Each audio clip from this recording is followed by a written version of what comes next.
നവകേരള survey നയപരമായ തീരുമാനമെന്ന് സംസ്ഥാന സർക്കാർ. ഒരു രാഷ്ട്രീയ പാർട്ടി സർക്കുലർ ഇറക്കി എന്നതുകൊണ്ട് മാത്രം നയപരിപാടി റദ്ദാക്കാനാകില്ല എന്നും സർക്കാർ സുപ്രീം കോടതിയെ അറിയിച്ചു. PR-നായി എന്തെല്ലാം ഉപയോഗിക്കാമോ അതെല്ലാം സർക്കാർ ചെയ്യുമെന്ന് കോൺഗ്രസ് നേതാവ് KC വേണുഗോപാൽ കുറ്റപ്പെടുത്തി. നവകേരള സർവേയിൽ തടസ്സ ഹർജിയുമായി കോൺഗ്രസ് സുപ്രീം കോടതിയെ സമീപിച്ചു.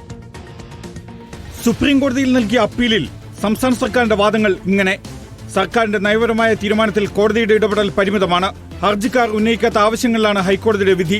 സംസ്ഥാന സർക്കാരിന്റെ ഭരണ നിർവഹണത്തിലും വികസന കാര്യത്തിലും ഹൈക്കോടതി അനാവശ്യമായി ഇടപെട്ടു. ഇത് എക്സിക്യൂട്ടീവും ജുഡീഷ്യറിയും തമ്മിലുള്ള ഭരണഘടനാ സന്തുലനത്തിന് വിരുദ്ധമാണ്. സർവേക്ക് നിയമാനുസൃത മന്ത്രിസഭാ തീരുമാനവും ഭരണാനുമതിയുമുണ്ട്. നവംബർ 25 ഉത്തരവ് വഴി തത്കാല ബജറ്റ് വിഹിതം സർവേക്ക് നൽകിയിട്ടുണ്ട്. ഒരു രാഷ്ട്രീയ പാർട്ടി സർക്കുലർ ഇറക്കിയെന്നതുകൊണ്ട് മാത്രം നയപരിപാടി റദ്ദാക്കാനാവില്ല. പ്രത്യേക രാഷ്ട്രീയ പാർട്ടിയുടെ നിർദ്ദേശം മൂലമാണ് സർക്കാർ തീരുമാനമെന്ന് തെളിയിച്ചിട്ടില്ല. ഹർജിയിൽ PRDയുടെ ഉത്തരവ് ചോദ്യം ചെയ്തിട്ടില്ല. എന്നിട്ടും ഉത്തരവ് ഹൈക്കോടതി ഡിവിഷൻ ബെഞ്ച് റദ്ദാക്കി. കേരള ബജറ്റ് മാനുവലും ആഭ്യന്തര സാമ്പത്തിക ചട്ടങ്ങളും പരിശോധിക്കാതെയാണ് ഹൈക്കോടതിയുടെ വിധി.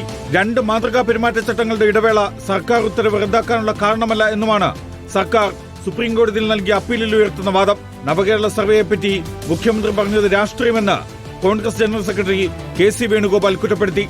എന്തെല്ലാം മാർഗങ്ങൾ ഉപയോഗിക്കാൻ പറ്റുമോ PR-ന് അതെല്ലാം ഉപയോഗിച്ചുകൊണ്ടാണ് ഇടതുപക്ഷ മുന്നണിയും CPM സർക്കാരും നടക്കുന്നത്. എങ്ങനെയെങ്കിലും ഭരണം കിട്ടണം, മനസ്സിലായില്ല. അതിന്റെ ഭാഗമായിട്ട് സർക്കാരിന്റെ ഖജനാവിൽ 20 കോടി ചെലവഴിപ്പിച്ച് ഈ ഒരു സർവേ നടത്തുക എന്ന് പറഞ്ഞാൽ തിരഞ്ഞെടുപ്പിന് തൊട്ടു മുമ്പ് ഇത് ചെയ്യുമ്പോൾ ഇതിന്റെ ദുരുദ്ദേശം വ്യക്തമല്ലേ?